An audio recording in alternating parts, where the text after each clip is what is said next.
Good evening, everyone. Alan's sober powerlifting journey. Welcome tonight. I'm just going to tell a little story about my last few months of drinking. It all came to a head. I was living at this dude's house. He was a black guy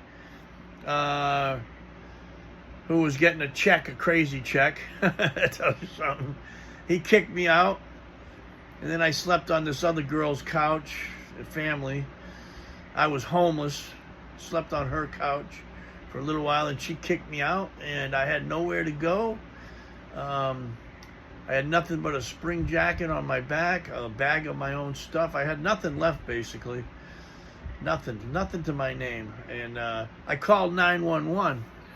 Called 911 because I had nowhere to go. I was cold. It was March, and it was in a place called Marion, Illinois.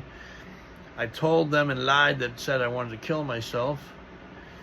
And from there, I went to the nut house for a few days, which was okay, considering what I had come from, which was absolute crap. I ended up going to the nut house, and then they got me into a homeless shelter in Marion, which I had been in several times before. I won't say several, a few times before, 3 or 4 times. Last time I was in there, I got kicked out for a bottle of vodka. I went in there, and I went to rehab from in there, and then I went back to that place, and I ended up staying all night over this girl's house, and they had to kick me out. So I had enough money left over. I was getting a little check from my from this family inheritance, $1,000 a month. But I was homeless a lot of the times. That doesn't go very far, you know, with an addict alcoholic. I ended up going to this little place called the Marion Motel. That'll show up later on in my story when I get sober. For a couple of nights. I had enough money for a couple of nights. And then a friend of mine that knew me from a few meetings that I was going to in Marion, Illinois, he took me to another homeless shelter in Carbondale, Illinois. Another one. Wasn't as nice as the one in Marion. So I stayed there. I stayed sober there for a little while, and I ended up meeting this girl in there. She was a couple of years older than me, named Natalie, and I fell in love with her. Love in a homeless shelter, right? But anyways, me and her, we finally got hooked up. One night she was drinking at a bar, got all fucked up. I left, and I was leaving a meeting, which was right down the street, and I saw her. So I ended up getting her a room because she was going to get kicked out of that homeless shelter. Anyways, we got a room for a couple of nights, and then she ended up taking off to West Frankfort, about 30 miles away, to her aunt's house to stay there. I think it was her aunt's. No, it was her uncle's house. Someone just came on here and said, I need a spotter. No, you don't need a spotter when you have safeties up. I use my safeties on that. I'll comment about that later on. You don't need a spotter if you have safeties. It's not going to help you. I mean, it'd be nice, but yeah, it's not necessary. But anyways, okay, she ended up going to her uncle's house, and she ended up getting kicked out of there for some reason, had to leave. Did she? Okay, and she ended up coming back to Marion, but she couldn't go back to that homeless shelter, so she came back to be with me. So we ended up living in the woods for a month. I set up a little campsite, you know, with a tarp and everything. She was a very bad alcoholic, very nasty. We were always arguing when she was drunk, you know, and then she'd be all nice when she was sober, you know. I didn't get like that when I was drunk. I didn't get my personality didn't change that like that, where I got nasty. But anyways, we finally, she was homeless. We were both homeless. I ended up leaving that sober house to be with her, to protect her in the woods, I guess you could say. And we ended up, once both of us got our little check, she had a little disability check. We got a motel in Carbondale. We were staying there, and I had the bright idea to steal a quart of beer, and I got caught at a store. I ended up getting arrested. I ended up getting arrested in Carbondale. And I ended up spending about a month in jail there. And I had a warrant in another county, Clay County, Illinois, for writing a bad check, a misdemeanor warrant. So what I ended up doing is I wrote my bank and asked them to please send me a check for the bond amount that I needed to bond out. So I ended up bonding out after a month. And or they would have come and got me from Clay County. So I ended up bonding out, and I ended up getting a hold of Natalie again, and I talked to her brother. She was staying with her brother, to picking me up. He picked me up. I had started drinking again. I was sober after that meeting, but once she left for her uncle's house, I took a bunch of what do you call it? Those stimulants that people take for ADHD. I can't think of the name of it. It'll come to me.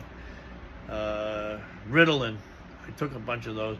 After those were gone, I fucking bought a bottle of vodka, and I started all over. I relapsed, you know.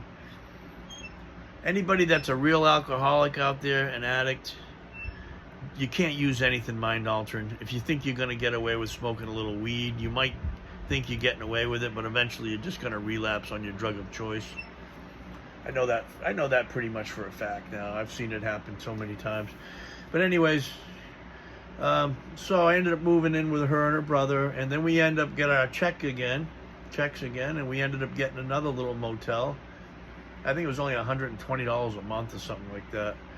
We got a little motel, and we were drinking 24/7 in that little motel, and taking pills and all that. Nothing really hard though, just Loratabs, and I'll be in a minute. 1 minute. Yep. Taking Loratabs, fighting. Every time we both got completely hammered, she would get very violent with me, and I finally ended up. We ended up getting a big argument one night, and that was the end of it. She got so fucked up and so mad, she threw something at me. I threw something back at her. She went and told the owner. The owner kicked me out, and I ended up grabbing the bottle of vodka. There was about a half a bottle of vodka. I was sitting on this bridge in the middle of winter time. It was January 10th or 11th. January 11th, I think. That was my last drink I had. But I was sitting on the bridge, and I had nowhere to go at all. Nowhere to go. I was considering just turning myself in for the warrants, which I probably should have. I should have just turned myself in from there. And so I had nowhere to go, you know. Get it all over with, man. I just wanted to get that shit behind me.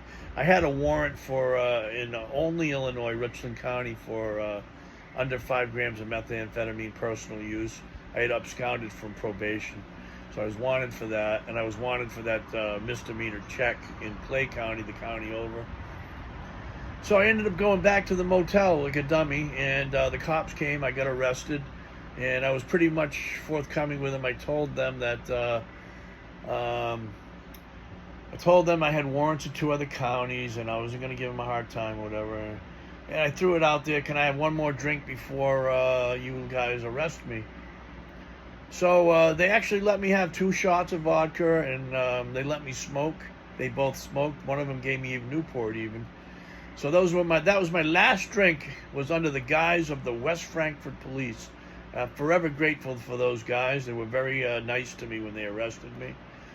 So I ended up doing a month in jail there. When I got out of there, when I got out of that jail, you know, it was just time served or whatever.